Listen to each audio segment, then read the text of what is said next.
Au sommaire de ce journal, le groupe INSTEC souhaite vulgariser la culture boursière chez les étudiants. À cet effet, une salle de marché a été installée dans cette école. Et puis la première promotion des promoteurs pour le programme d'amorçage de PME dans les régions de Côte d'Ivoire, dénommé Refus de l'échec, a été présentée ce mercredi à Abidjan. Bonsoir à tous et merci de vous informer sur Business 24 Africa. Après quelques mois de vacances, les élèves et étudiants ont repris le chemin de l'école. Au groupe INSTEC, la rentrée 2015-2016 est marquée par l'installation d'une salle de marché pour vulgariser la culture boursière chez les étudiants de cet établissement de management. La salle, fruit d'une collaboration entre le groupe INSTEC et la Bourse régionale des valeurs mobilières BRVM, a été inaugurée jeudi dernier à Abidjan. C'est le commentaire de Lawani Babatunde.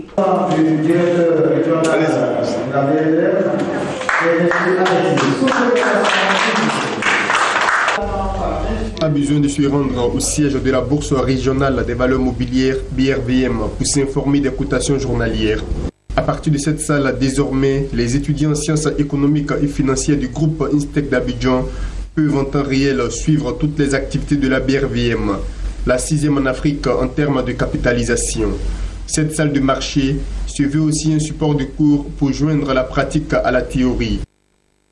Je voudrais donc inviter tous les étudiants, particulièrement les étudiants en finance, à s'approprier cet outil qui nous donne d'être à la BRVM sans y être et qui nous permet de nous familiariser à la réalité du marché afin d'être de véritables experts financiers. Les entreprises en ont besoin, les investisseurs en ont besoin.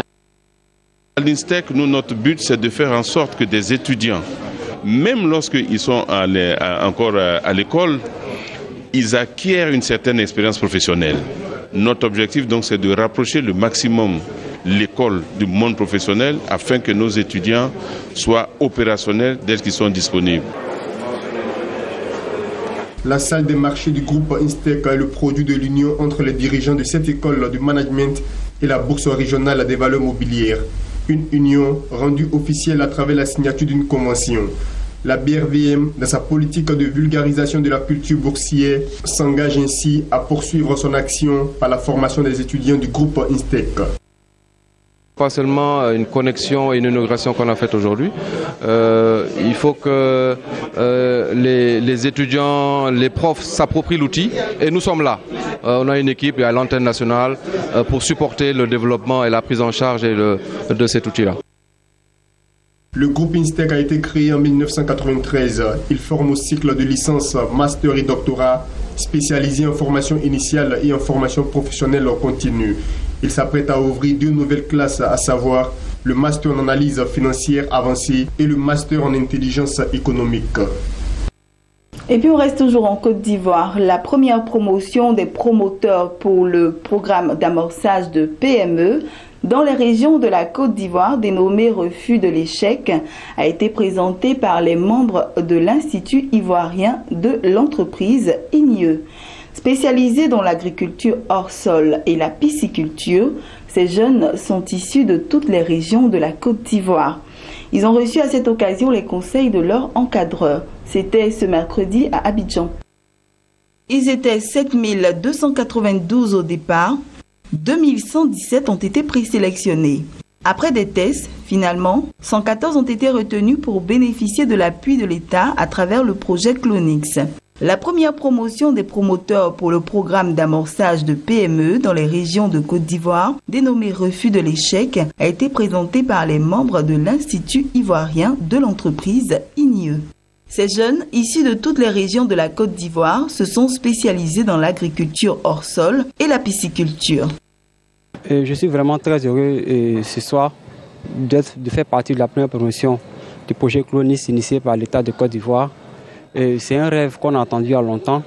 Aujourd'hui, ce rêve-là entamé. J'aimerais déjà dire merci à l'État de Côte d'Ivoire qui a décidé de mettre sa confiance en la jeunesse de ce pays-là. Ok, d'émotion, et puis vraiment la première des choses que je voulais dire, c'est dire merci, rendre gloire à Dieu. Et puis vraiment, aujourd'hui, nous avons vu vraiment que c'est réel. le projet est vraiment important. Et aujourd'hui, on a vu que beaucoup comptent sur nous. Et tous les conseils qui nous ont été donnés par tous ces ministres, par tous nos devanciers, nous n'allons pas les décevoir. Parce que nous savons que beaucoup attendent de nous. Et de notre première génération va dépendre des autres. Je suis vraiment satisfait de l'ensemble du processus de sélection. Mais présentement, c'est un double sentiment qui m'anime. Sentiment de joie, de fierté aussi. Mais je garde la tête suffisamment froide et je suis animé aussi de beaucoup d'humilité parce que je sais que la mission qu'on nous a confiée ne sera pas facile. On aura à gérer des fonds publics, on aura aussi à gérer des hommes. Donc il faudra faire preuve de beaucoup de sérieux, de rigueur dans la gestion de tout ce qui nous sera confié. En vue d'accompagner l'État ivoirien à faire des PME le principal levier de la croissance économique et la création massive d'emplois, l'INIE a mis en place le projet Clonix. Ce projet permet la création à grande échelle de PME pérennes, un puissant générateur de richesses et d'emplois en masse. L'État ivoirien a identifié, a fait des PME le levier principal de la croissance économique et de la création d'emplois en masse. Que cet ambitieux projet de société s'inscrit cependant dans un environnement tendu, dans un environnement de rupture de confiance entre le monde des promoteurs et celui des financiers, à cause malheureusement de la mortalité très élevée des PME. Face à ce double enjeu, nous, à l'Union, nous avons été amenés à mettre au point un nouveau procédé baptisé Clonix, qui permet la création en masse, à grande échelle, de PME pérennes. C'est un puissant générateur, je pèse le mot, de richesse et d'emploi en masse. Nous venons de lancer la première promotion que nous avons sélectionnée à travers notre business model Clonix. Et donc, c'est les premiers entrepreneurs promoteurs que nous allons accompagner suivant un processus. Et nous avons foi que si nous continuons comme ça, d'ici 2020, nous aurons vraiment une masse critique des PME capables d'apporter leur contribution essentielle à la richesse nationale. La première promotion des promoteurs pour le programme d'amorçage de PME a reçu une charte de bonne conduite et des conseils avisés dans le but de mener à bien leurs activités. Le premier point de notre charte dit ceci: œuvrer afin que ma PME existe et prospère en vue d'atteindre, voire dépasser les prévisions d'emploi, de chiffre d'affaires, de cash flow, de capacité de remboursement des emprunts. Le sixième point de notre charte dit ceci: tout mettre en œuvre pour éviter la faillite.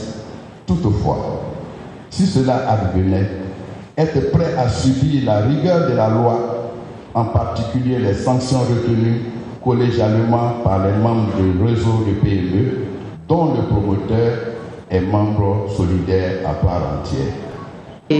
C'est un premier programme et nous n'avons pas droit à l'échec. Il faut que tout le monde s'y mette, qu'il y ait beaucoup plus de rigueur et que l'accompagnement de ces jeunes promoteurs se fasse dans la transparence avec une bonne formation. Parce qu'ils sont certes des entrepreneurs, mais il faut quand même les imprégner des outils de gestion. L'INIE a pour mission la sensibilisation et l'éducation à la culture de l'entrepreneuriat, principalement axée sur la jeunesse, d'encadrer, d'accompagner et de faire le suivi des activités des nouveaux entrepreneurs. L'Institut ivoirien de l'entreprise met également à la disposition des PME-PMI un réseau d'information à jour sur des opportunités de partenariat à travers le monde et établit le contact entre les promoteurs et les bailleurs de fonds.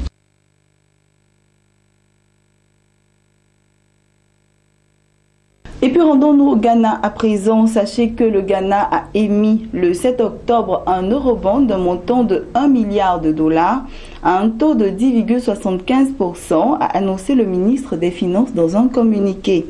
L'eurobond a une maturité de 15 ans, ce qui fait de Ghana le deuxième pays africain subsaharien à émettre un eurobond ayant une telle maturité après l'Afrique du Sud. Le gouvernement avait initialement espéré émettre un eurobond de 1,5 milliard de dollars la semaine écoulée. Il a été cependant contraint de retarder cette opération en raison du peu d'intérêt auprès des investisseurs qu'a suscité le taux offert de 9,5%. Sachez que le PIB du Ghana a cru de quelques 7,5% par an au cours de la décennie 2003-2012, grâce notamment à d'importantes exportations d'or, de cacao et aussi de pétrole que le pays a commencé à produire en 2010. Et rendons-nous au Togo pour terminer. Sachez que dans le cadre de la coopération entre la Banque ouest-africaine de développement BOAD et le FAGAS, Henri-Marie Dondras, directeur général du FAGAS, Bassari Touré, vice-président de la BOAD, ont procédé à Cotonou à la signature d'un accord de cautionnement d'un montant de 4,9 milliards de francs CFA au profit de la société Kalian Hospitality Development Togo. Cet accord permettra à Kalian Hospitality Development de mobiliser un financement de 10 milliards de francs CFA auprès de la Banque ouest-africaine de développement pour la réhabilitation de l'hôtel de février au Togo. Cet aval au profit de Kalian Hospitality Development porte à 39 milliards de francs CFA le volume global des engagements du fonds en garantie au Togo.